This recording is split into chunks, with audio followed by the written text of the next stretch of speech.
नमस्कार दोस्तों, RO previous year questions की इस सीरीज में मैं प्रशांत आप सबका स्वागत करता हूं। इस लेक्चर में हम डिस्कस करेंगे इंडियन जियोग्राफी से जुड़े हुए प्रश्नों को। इस टॉपिक का ये मेरा छठा लेक्चर है। इस टॉपिक के 5 लेक्चर ऑलरेडी इस चैनल पे अपलोड किए जा चुके हैं, जिन्हें अभी तक अगर आपने ना देखा हो तो आप इस चैनल पे चले जाइए। वहां पर आपको RO previous year salt paper के नाम से एक प्लेलिस्ट मिलेगी। उस प्लेलिस्ट में इस सीरीज के सभी लेक्चर्स एक क्रम से लगे हुए हैं, तो वहां जाकर के आप उन्हें देख सकते हैं। चलिए इसी के साथ इस लेक्चर को प्रारंभ करते हैं। तो प्रश्नों पे आऊं उससे पहले हमेशा की तरह मैं आप सबको बताना चाहूंगा कि डिकोड एग्जाम की ओर से आरओ प्रीलिम्स और मेंस के लिए एक कंबाइंड बैच चलाया जा रहा है, जिसे कि हम फाउंडेशन बैच के नाम से जानते हैं। इस फाउंडेशन बैच में आरओ के पूरे कोर्स को कवर किया जाता है, चाहे वो प्रीलिम्स हो चाहे वो मेंस हो। तो मुख्य परीक्षा के लिए भी और प्रारंभिक परीक्षा के लिए भी जो पूरा पाठ्यक्रम आयोग के द्वारा बताया गया है, उस सबको इस कार्यक्रम में कवर किया जाता है। अभी देखिए, अभी आरओ का एग्जाम होने में थोड़ा समय है, और ऐसे में यही बिल्कुल ठीक समय है कि आप अपनी सुस्ती को दूर करके अपने कमर को कस लें और इस एग्जाम की तैयारी के लिए आप अग्रसर हों। अभी टाइम है। आप अभी से अगर मेहनत करेंगे तो इस परीक्षा को निश्चित रूप से आप क्वालिफाई कर सकते हैं। ज़्यादा लेट करने में टाइम कम होता चला जाएगा और परीक्षा बेहद टफ होते चली जाएगी। और इसलिए मैं आप सभी से कहता हूं कि अगर आप मन बना रहे हैं इस परीक्षा को देने का, तो अब इस समय बिल्कुल ठीक टाइम है। अब जगिए और आगे बढ़ने का काम कीजिए, और इस परीक्षा को पास करने में हमारा ये कोर्स आपके लिए बेहद सहायक होगा, क्योंकि इसमें जो भी रिक्वायरमेंट इस परीक्षा को पास करने के लिए होती है वो सब हम फुलफिल करते हैं। तो पूरा सिलेबस कवर करते हैं। इसके अलावा टेलीग्राम ग्रुप बना करके प्रीलिम्स के लिए डेली टेस्ट करते हैं। उसके बाद प्रीलिम्स के एग्जाम के समय टेस्ट सीरीज चलाते हैं। मुख्य परीक्षा के लिए उत्तर लेखन का पूरा एक कार्यक्रम चलाया जाता है। तो कुल मिलाकर के वो सब कुछ इस कोर्स में आपको मिलता है जो इस परीक्षा को पास करने के लिए आवश्यक है। तो अगर आप इस कोर्स के बारे में अधिक जानकारी लेना चाहें तो 9506742546 पर हमें व्हाट्सएप करिए। सारी डिटेल कोर्स से जुड़ी हुई आपको दे दी जाएगी। आपको अगर कोई कंफ्यूजन है तो आप कॉल करके भी बात कर सकते हैं, ठीक है। तो चलिए, ये तो बात हो गई कोर्स की। अब हम सीधे प्रश्नों पर आते हैं। तो अभी तक कुल 200 प्रश्नों को हमने डिस्कस कर लिया है। अब 200 से हम आगे बढ़ेंगे। तो 201वें प्रश्न को मैं पढ़ता हूं। ऊर्जा उत्पादन के लिए निम्नलिखित साधनों पर विचार कीजिए। कुल 4 साधनों का जिक्र है। पहला जल, दूसरा प्राकृतिक गैस, तीसरा नाभिकीय और चौथा डीजल। ये प्रश्न पूछा गया है यूपी आरओ प्री 2016 में। तो इन्हें भारत में ऊर्जा उत्पादन की कुल प्रतिष्ठापित क्षमता में उनके प्रतिशतांश यानी 30 सितंबर 2016 के अनुसार अवरोही क्रम में हमें व्यवस्थित करना है। तो ऑप्शन है हमारे नीचे। तो देखिए, सबसे अधिक तो तापीय ऊर्जा का है हिस्सा, थर्मल पावर सबसे अधिक उसका है, लेकिन वो ऑप्शन में नहीं है। तो इन चारों में से हमें सेलेक्ट करना है। तो नंबर 1 पर आ जाएगा जल, हाइड्रो एनर्जी, उसके बाद गैस, उसके बाद नाभिकीय बहुत कम, अभी तो 1.7, और डीजल बिल्कुल कम, मतलब 0.1। तो 1 2 3 4 1 2 3 4 हमें कहां दिख रहा है? सी में दिख रहा है। तो ये सी हमारा उत्तर है। आइए एक बार देख लें। तो देखिए, यहां पर 30/6/2022 का ये डाटा है अपने पास, ठीक है। तो अब इसमें पूरा फॉसिल फ्यूल की बात करें तो कोल सबसे अधिक एनर्जी यहीं से बन रही है, 50% लगभग। यहां पे आप देखें तो यहां पे लिखा हुआ है, ठीक है। उसके बाद लिग्नाइट, उसके बाद गैस, तो 6.2% टोटल 100 में। उसके बाद डीजल में आप देखें तो डीजल की कैपेसिटी बेहद कम है, 0.1% है, ठीक है। अब नॉन फॉसिल फ्यूल की बात करें तो हाइड्रो 11.6%, उसके बाद विंड की बात करें तो 10.1% और सोलर 14.3%। तो नॉन फॉसिल फ्यूल में सोलर सबकी हिस्सेदारी सबसे अधिक है। और न्यूक्लियर में हम देखें तो 1.7% अभी के लिए, ठीक है। तो टोटल जो इंस्टॉलेड कैपेसिटी है वो है 4,03,760 मेगावाट और उसमें से 50% हिस्सेदारी अकेले कोल से है, ठीक है। चलिए अब आगे बढ़ते हैं। भारत में कुल उत्पादित विद्युत में परमाणु शक्ति का भाग है लगभग, यूपी यूडीए एलडीए प्री 2013, तो अभी तो हम जानते हैं 1.7 है, अभी हमने देखा, लेकिन ये प्रश्न पूछा गया है 2013 में, उस समय क्या स्थिति थी ये पूछा जा रहा है। तो लगभग ए 2%, बी 3%, सी 4% और डी 5%। तो हम चुन सकते हैं बी 3%। तो 3.15% उस समय हिस्सेदारी थी, लेकिन अभी तो 2% से भी नीचे चली गई है, ठीक है। तो बी हमारा उत्तर होगा। अगला, सूची 1 को सूची 2 के साथ सुमेलित करना है। बहुत पुराना प्रश्न है, यूपी यूडीए एलडीए प्री 2002 का प्रश्न है। तो सूची 1 में तो राज्यों के नाम लिखे हैं और सूची 2 में अणु शक्ति केंद्र का नाम दिया गया है, तो गुजरात, कर्नाटक, राजस्थान, उत्तर प्रदेश। और सूची 2 नरौरा, काकरापार और रावत भाटा और कैगा, ठीक है। तो देखिए अगर इसमें से हम देखें तो कर्नाटक कैगा बी का 4, उत्तर प्रदेश नरौरा, ठीक है, डी का 1। तो डी का 1 हमें कहां दिख रहा है? डी का 1 हमें बी में भी दिख रहा है, सी में भी दिख रहा है। इसका मतलब डी उत्तर नहीं होगा और ए उत्तर नहीं होगा। कर्नाटक केगा यानी बी का 4 और बी का 4 हमें कहां दिख रहा है? बी में दिख रहा है, डी में दिख रहा है, लेकिन सॉरी बी का 4 हमें केवल कहां दिख रहा है? बी का 4 हमें केवल और केवल दिख रहा है सी में। बी का 4 हमें केवल सी में दिख रहा है, तो इसका उत्तर क्या होगा हमारा? इसका उत्तर होगा हमारा सी, ठीक है। तो सी उत्तर है। आइए एक बार इसको मैच कर लिया जाए। तो ए का 2 गुजरात काकरा पार, उसके बाद बी का 4 यानी कर्नाटक कैगा, उसके बाद सी का 3 राजस्थान रावत भाटा और डी का 1 उत्तर प्रदेश नरौरा, ठीक है। यही सुमेलन है। चलिए आगे बढ़ते हैं। मीठी विरदी परमाणु ऊर्जा संयंत्र निम्नलिखित में से किस देश के सहयोग से स्थापित किया जाएगा? अब ये यूपी आरओ प्री 2014 में पूछा गया प्रश्न है। ए यूएसए, बी कनाडा, सी रूस और डी फ्रांस। तो मीठी विरदी परमाणु ऊर्जा संयंत्र गुजरात के भावनगर जिले में स्थित है और ये अमेरिका के सहयोग से स्थापित किया गया है।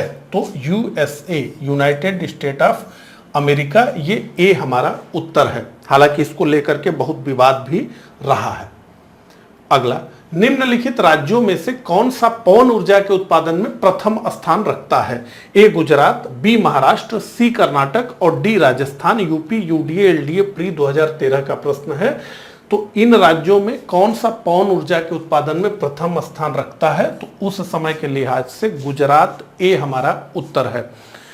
और जो कैपेसिटी की भी बात करें तो गुजरात बहुत आगे है अन्य भारतीय राज्यों से, लेकिन अगर उत्पादन की हम बात करें तो इस समय तमिलनाडु पहले नंबर पे आ चुका है, गुजरात दूसरे नंबर पे है, महाराष्ट्र तीसरे नंबर पे है, ठीक है। तो ए हमारा उत्तर है 205 का ए गुजरात। अगला, निम्नलिखित में से ऊर्जा का कौन सा स्रोत व्यावसायिक स्रोत नहीं है जिसकी खरीद बिक्री नहीं होती है? UP RO mains 2013। तो पेट्रोलियम, परमाणु ऊर्जा, प्राकृतिक गैस और बायोगैस। तो निम्नलिखित में से ऊर्जा का जो स्रोत व्यावसायिक नहीं है वो है बायोगैस। बायोगैस को हम गैर व्यावसायिक ऊर्जा स्रोत मानते हैं, ठीक है। तो डी हमारा उत्तर है। अगला, जीवाश्म ईंधन के बाद भारतवर्ष की ऊर्जा आवश्यकताओं की पूर्ति के लिए दूसरा सबसे महत्वपूर्ण स्रोत है। ये बिल्कुल लेटेस्ट प्रश्न है, ये प्री 2021 में पूछा गया है आरओ के। तो ऊर्जा आवश्यकताओं के लिए दूसरा सबसे महत्वपूर्ण स्रोत जीवाश्म ईंधन के बाद, ए जल विद्युत ऊर्जा, बी वायु ऊर्जा, सी परमाणु ऊर्जा और डी सौर ऊर्जा। तो जीवाश्म ईंधन के बाद भारतवर्ष की ऊर्जा आवश्यकताओं की पूर्ति के लिए दूसरा सबसे महत्वपूर्ण स्रोत है सौर ऊर्जा। ठीक है, आइए एक बार देख ले डाटा में। तो अब ये तो फॉसिल फ्यूल की बात हो गई, जितना जीवाश्म ऊर्जा, लेकिन अब यहाँ देखें हाइड्रो को भी देखें, विंड को भी देखें, सोलर को भी देखें, waste to energy, small hydro power, सबको देखें तो हमें दिखता है कि 14.3% हिस्सेदारी जिसकी है वो है सोलर। तो सौर ऊर्जा हमारा इसका उत्तर होगा। ठीक है, चलिए, निम्नलिखित में से कौन सही सुमेलित नहीं है? यूपी आरओ प्री 2021 का प्रश्न। ए प्राथमिक ऊर्जा यानी ज्वारीय शक्ति, जो ज्वार से ऊर्जा बनाई जाती है बिजली। वाणिज्यिक ऊर्जा तेल और गैस। गैर वाणिज्यिक ऊर्जा जानवरों का गोबर। और गैर पारंपरिक ऊर्जा सौर ऊर्जा। तो देखिए, सौर ऊर्जा को हम गैर पारंपरिक ऊर्जा मानते हैं और नवीकरणीय के श्रेणी में हम इसे रखते हैं। ये गैर पारंपरिक है। पारंपरिक क्या है? तो कोयले से बिजली बनाना। गैर वाणिज्यिक ऊर्जा तो जानवरों के का गोबर, लकड़ी, ये भी ऊर्जा का काम करते हैं, लेकिन ये गैर वाणिज्यिक है, इनकी खरीद बिक्री उस तरीके से नहीं होती है, इसको जुटा करके काम चलाया जाता है, तो ये गैर वाणिज्यिक। वाणिज्यिक ऊर्जा तो तेल और गैस वाणिज्यिक ऊर्जा है, हमें पता है। पहला है प्राथमिक ऊर्जा ज्वारीय शक्ति। असल में प्राथमिक ऊर्जा ज्वारीय शक्ति नहीं है, बल्कि प्राथमिक ऊर्जा में हम वही जीवाश्म ऊर्जा को ही रख सकते हैं। ठीक है, तो ये ए 208 का ए हमारा उत्तर है। अगला, निम्नलिखित में से किस देश में उसकी कुल ऊर्जा आवश्यकता का 99% जल विद्युत से प्राप्त होता है? यूपी आरओ प्री 2021 का प्रश्न है। यह भी बेहद लेटेस्ट प्रश्न है। और प्रश्न क्या है कि किस देश में उसकी कुल ऊर्जा आवश्यकता का 99% जल विद्युत से प्राप्त होता है? हमारे ऑप्शन है ए न्यूजीलैंड, बी स्विट्जरलैंड, सी नॉर्वे और डी ब्राजील। तो हमारा उत्तर है इसमें से नॉर्वे। देखिए, सबसे अधिक जल विद्युत में चीन का नंबर है, चीन की स्थिति शीर्ष पर है। ब्राजील में भी बहुत बड़े स्तर पर जल विद्युत परियोजनाएं चल रही हैं, लेकिन नॉर्वे को हम कहते हैं कि लगभग 99% जल विद्युत नॉर्वे में जो कुल आवश्यकता है ऊर्जा की, उसमें से 99% जल विद्युत से प्राप्त होता है। सी हमारा उत्तर है। अगला, निम्नलिखित में से कौन जैविक संसाधन नहीं है? ए शुद्ध जल, बी कोयला, सी पेट्रोलियम और डी मछली। तो देखिए, कोयला भी, पेट्रोलियम भी, मछली भी, इनको हम जैविक संसाधन मानते हैं। शुद्ध जल को हम इस श्रेणी में नहीं रखते हैं, तो यही ए हमारा उत्तर है। और ये 16 में प्रश्न पूछा गया आरओ। अगला, निम्नलिखित में से कौन एक सही सुमेलित नहीं है? तो उष्ण स्रोत यानी गर्म जल की धाराएं या गर्म जल का स्रोत, कई जगहों पर पानी गर्म आता है, तो कौन सा सुमेलित नहीं है? उष्ण स्रोत की बात करें तो लसुंदरा, अवलोली, मणिकरण, सोहना। भारत के राज्यों की बात करें तो Rajasthan, Maharashtra, Himachal Pradesh, Haryana. UP RO mains 2014 का प्रश्न है। तो देखिए, सोहना हरियाणा ये सही सुमेलित है। मणिकरण हिमाचल प्रदेश, ये तो बहुत टूरिस्ट अट्रैक्शन वाली जगह है। अवलोली महाराष्ट्र, ये भी सही सुमेलित है, लेकिन लसुंदरा असल में ये राजस्थान में न होकर के गुजरात में है, तो यही सही सुमेलित नहीं है। 211 का ए हमारा उत्तर है। अगला, निम्नलिखित में से कौन सही सुमेलित नहीं है? तो एक तरफ तो केंद्र है और दूसरी तरफ ऊर्जा।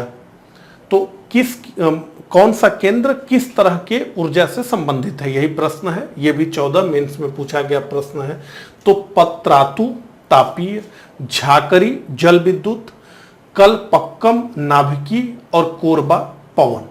तो देखिए, पत्रातु तापीय, झाकरी जल विद्युत, कलपक्कम नाभिकीय और कोरबा पवन। असल में कोरबा जो है पवन ऊर्जा से रिलेटेड नहीं है, बल्कि ये तापीय ऊर्जा से रिलेटेड है, तो ताप विद्युत केंद्र है कोरबा में, छत्तीसगढ़। ठीक है, तो डी हमारा उत्तर है। अगला, भारत के निम्न लौह एवं इस्पात उत्पादक केंद्रों में कौन कोयला क्षेत्रों से काफी दूर स्थित है? ए बोकारो, बी दुर्गापुर, सी कुल्टी आसनसोल और डी भद्रावती। तो लौह एवं इस्पात उत्पादक केंद्रों में कौन कोयला क्षेत्रों से काफी दूर है? इस तरह के बड़े उद्योग में ये होता है कि कोयला क्षेत्र के पास ही रहे। तो बोकारो भी, दुर्गापुर भी, कुल्टी आसनसोल भी, बस भद्रावती ये कोल क्षेत्र से दूर स्थित है।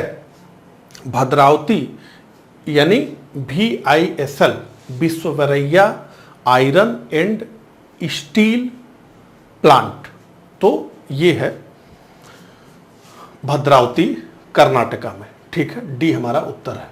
अगला, विश्व स्तर पर सीमेंट उत्पादन 2010 में भारत का स्थान है? ए पहला, दूसरा, तीसरा, चौथा। यूपी RO मेंस 2013 का प्रश्न है।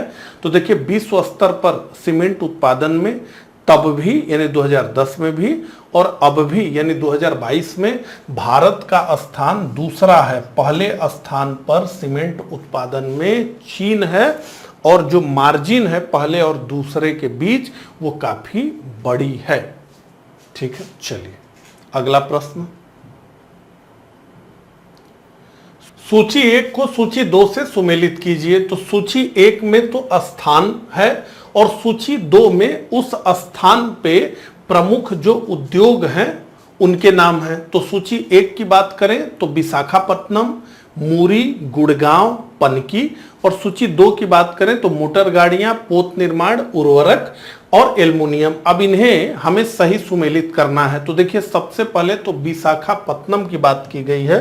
अब विशाखापट्टनम एक जो है हम जानते हैं कि बंदरगाह है और ऐसे में जो ये 4 चीजों का उल्लेख किया गया है उसमें से पोत निर्माण तो निश्चित रूप से विशाखापट्टनम में ही हो सकता है। इन सब जगहों को देखें तो ए का 2 हमें दिखेगा। तो ए का 2 हमें कहां कहां दिख रहा है?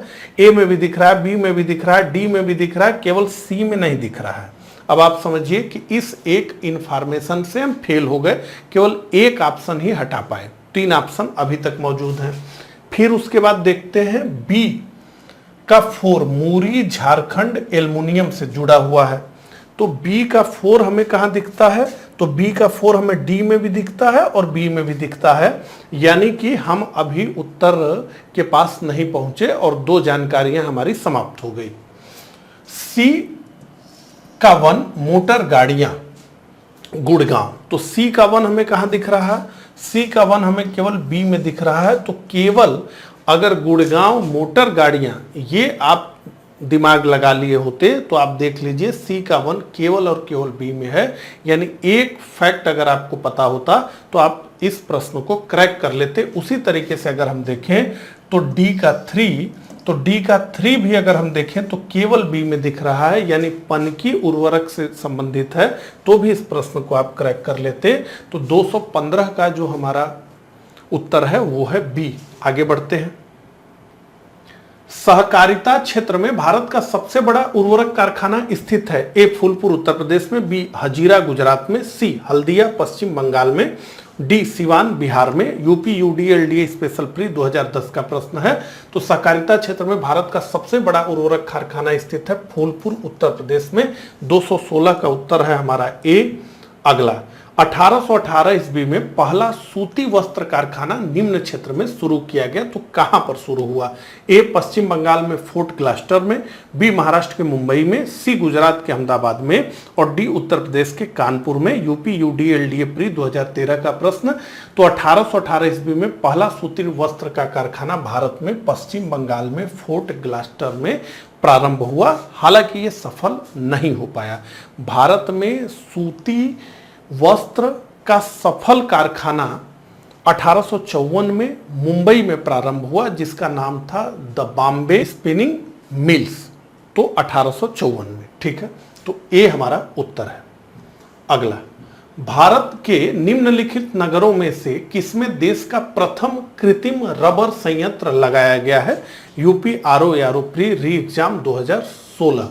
तो कृत्रिम रबर संयंत्र की बात हो रही है, कहां पे लगा है? ए पानीपत, बी सोनीपत, सी चंडीगढ़, डी लखनऊ। तो भारत के निम्नलिखित नगरों में से कृत्रिम रबर संयंत्र लगाया गया है पानीपत हरियाणा में।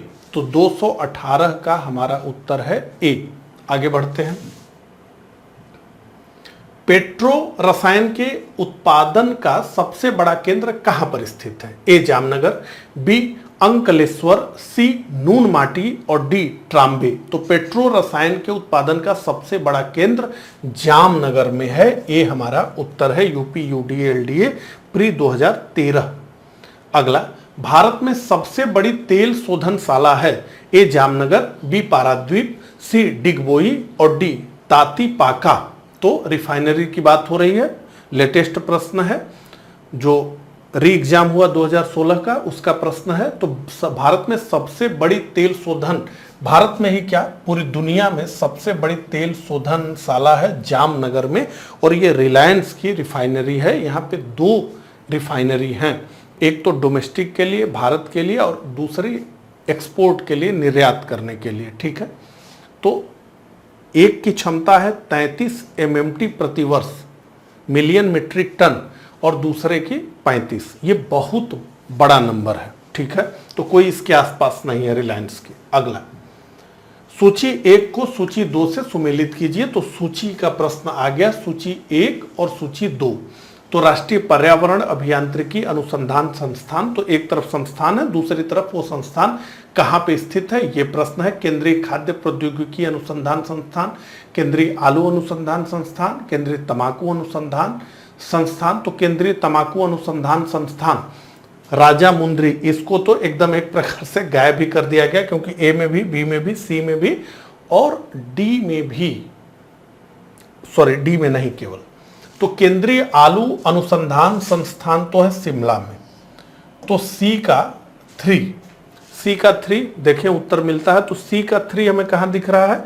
एक तो डी में दिख रहा है और दूसरा हमें बी में दिख रहा है, यानी सी हमारा उत्तर नहीं होगा और ए हमारा उत्तर नहीं होगा। हमारा उत्तर होगा या तो बी और या तो डी। इसके बाद केंद्रीय खाद्य प्रौद्योगिकी अनुसंधान संस्थान, ये मैसूर में है। तो बी का 4 हमें कहां दिख रहा है? बी का 4 हमें दिख रहा है सी में भी और बी में भी। लेकिन हमने जैसा आपसे कहा कि अब सी तो उत्तर हो नहीं सकता, तो अब बी ही उत्तर होगा। तो हमें हमारा उत्तर मिल गया है। हमारा उत्तर है बी। ए का 2 राष्ट्रीय पर्यावरण अभियांत्रिकी अनुसंधान संस्थान नागपुर, ए का 2, बी का 4 केंद्रीय खाद्य प्रौद्योगिकी अनुसंधान संस्थान मैसूर, केंद्रीय आलू अनुसंधान सी का 3 शिमला और केंद्रीय तंबाकू अनुसंधान संस्थान राजमुंद्री। ठीक है, डी का 1। तो 221 का जो हमारा उत्तर है वो है बी। आगे बढ़ते हैं। फिर से सूची से रिलेटेड ही प्रश्न आ गया। तो लिस्ट 1 को लिस्ट 2 से मैच कराना है।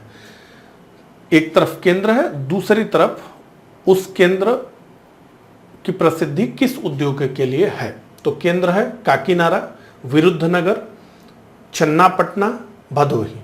सूची 2 है उद्योग, कालीन, जूट, सूती वस्त्र, रेशम। अब देखिए, चूंकि मैं यूपी से हूं और हमारे बगल में ही है भदोही जिला, तो हम जानते हैं ये कालीन उद्योग से जुड़ा हुआ है। डी का 1 और डी का 1 हम देखें तो कहां दिखता है? बी में दिखता है, सी में दिखता है, यानी डी और ए हमारा उत्तर नहीं होने वाला है। उसके बाद विरुद्धनगर, ये सूती वस्त्र से रिलेटेड है, बी का 3। तो बी का 3 हमें कहां दिख रहा है? बी का 3 हमें बी में भी दिख रहा है, सी में भी दिख रहा है, यानी अब भी हम उत्तर नहीं तलाश पाएंगे। काकीनाडा जूट से रिलेटेड है, ए का 2, सॉरी हाँ ए का 2, और ए का 2 हमें कहां दिख रहा है? केवल और केवल बी में दिख रहा है। देखिए, केवल और केवल बी में दिख रहा है। तो ए का 2, बी का 3 यानी विरुद्धनगर सूती वस्त्र, सी का 4 यानी चन्नापटना रेशम, और डी का 1 यानी भदोही कालीन। तो यही 222 का जो हमारा उत्तर है वो है बी। आगे बढ़ते हैं। निम्नलिखित में से कौन सही सुमेलित नहीं है? यूपी आरओ एआरओ मेंस 2014 सुमेलन के बहुत सारे प्रश्न पूछे गए हैं। सीमेंट पोरबंदर, पेट्रो रसायन नागथेन, चीनी सिलवासा, लोहा एवं इस्पात राउरकेला। तो लोहा और इस्पात राउरकेला, पेट्रो रसायन नागथेन, सीमेंट पोरबंदर ये सब सुमेलित है। चीनी सिलवासा ये सुमेलित नहीं है। तो 223 का जो हमारा उत्तर है वो है सी। आगे बढ़ते हैं। भारत के निम्नलिखित औद्योगिक प्रदेशों में से किसमें शिवकाशी केंद्र स्थित है? UP RO ARO mains 2014। A Chota Nagpur प्रदेश, बी अहमदाबाद बड़ोदरा प्रदेश, सी मदुरई कोयम्बटूर बंगलुरु प्रदेश और डी कोलकाता हुगली प्रदेश। तो देखिए इसे हम मदुरई कोयम्बटूर बंगलुरु प्रदेश शिवकाशी केंद्र, ठीक है। और ये शिवकाशी केंद्र तमिलनाडु के विरुद्धनगर जिले में स्थित है और बहुत से उद्योगों के लिए ये काफ़ी प्रसिद्ध है, जैसे आतिशबाजी के लिए, माचिस उद्योग के लिए, प्रिंटिंग के लिए। और जवाहरलाल नेहरू ने इसकी तुलना लिटिल जापान कह करके की कि मतलब ये भारत का लिटिल जापान है, ठीक है।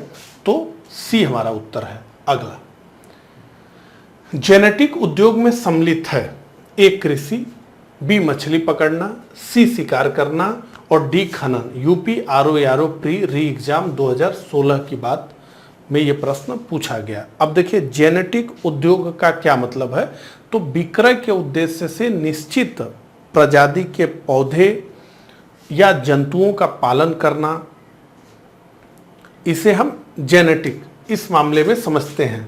तो ए कृषि, बी मछली पकड़ना, सी शिकार करना और डी खनन, इसमें से निश्चित रूप से कृषि हमारा उत्तर है 225 का ए, ठीक है। अगला, केंद्रीय शुष्क भूमि अनुसंधान संस्थान स्थित है। तो अब ये संस्थानों से रिलेटेड प्रश्न है, आगे काफी प्रश्न इसी से जुड़े हुए हैं, ठीक है। तो केंद्रीय शुष्क भूमि अनुसंधान संस्थान स्थित है ए झांसी में, बी हैदराबाद में, सी जोधपुर में और डी जबलपुर में। तो हमारा उत्तर है बी हैदराबाद में। केंद्रीय शुष्क भूमि अनुसंधान संस्थान हैदराबाद में स्थित है। अगला, राष्ट्रीय कृषि अनुसंधान प्रबंधन अकादमी अवस्थित है बंगलुरु में, हैदराबाद में, कोलकाता में, नई दिल्ली में। तो राष्ट्रीय कृषि अनुसंधान प्रबंधन अकादमी भी हैदराबाद में ही स्थित है। अगला, थोड़ा सा हम तेज चलेंगे क्योंकि ये वन लाइनर टाइप का है।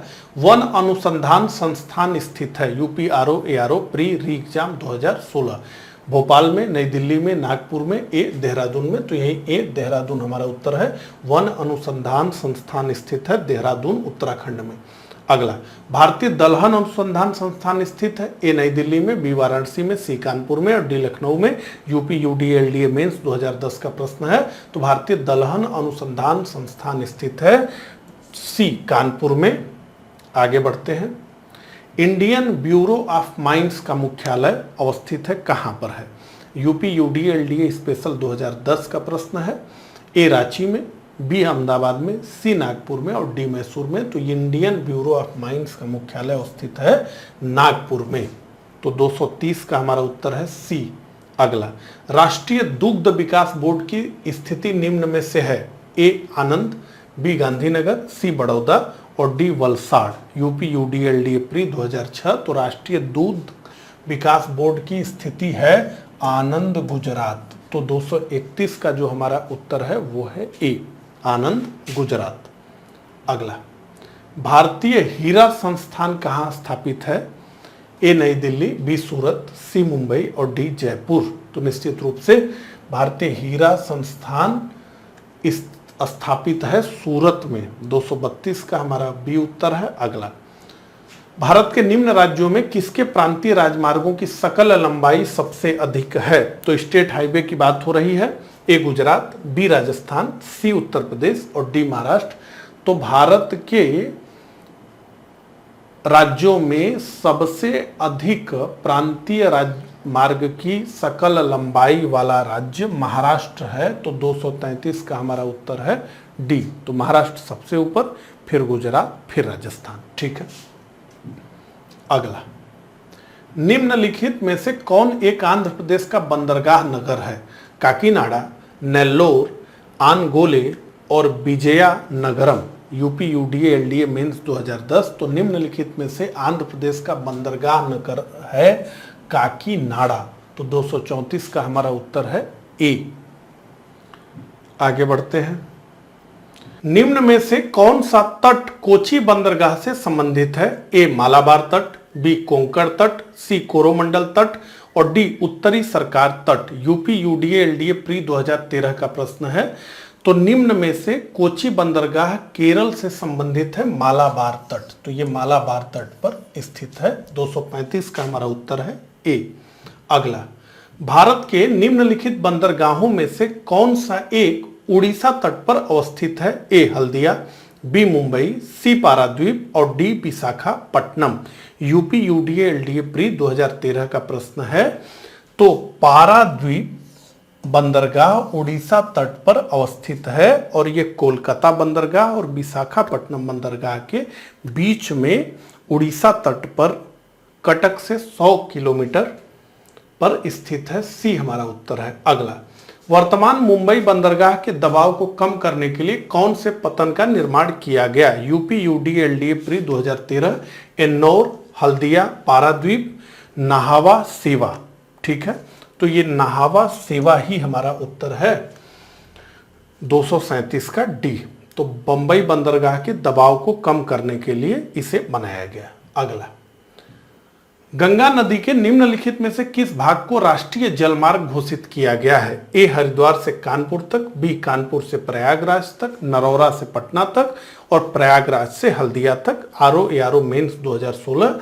तो गंगा नदी के प्रयागराज से हल्दिया तक के मार्ग को राष्ट्रीय जल मार्ग 1 घोषित किया गया है और ये भारत का सबसे बड़ा आंतरिक जल मार्ग है जिसकी लंबाई 1620 किलोमीटर है।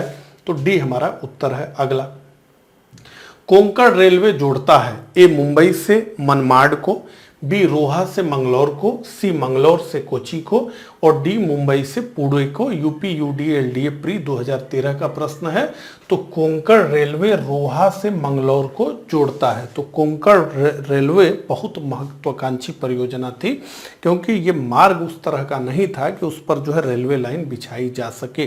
तो सैकड़ों छोटे बड़े पुल हैं इस पे और बहुत दर्शनीय क्षेत्रों से ये कोंकण रेलवे होकर के गुजरती है। तो ये प्रारंभ होती है रोहा महाराष्ट्र से, उसके बाद गोवा के मडगांव से होते हुए ये कर्नाटक के मंगलौर तक जाती है। कुल 760 किलोमीटर का ये दूरी तय करती है। अगला, राजा सांसी अंतर्राष्ट्रीय हवाई अड्डा कहाँ है? ए हैदराबाद में, बी नागपुर में, सी अमृतसर में और डी चेन्नई में।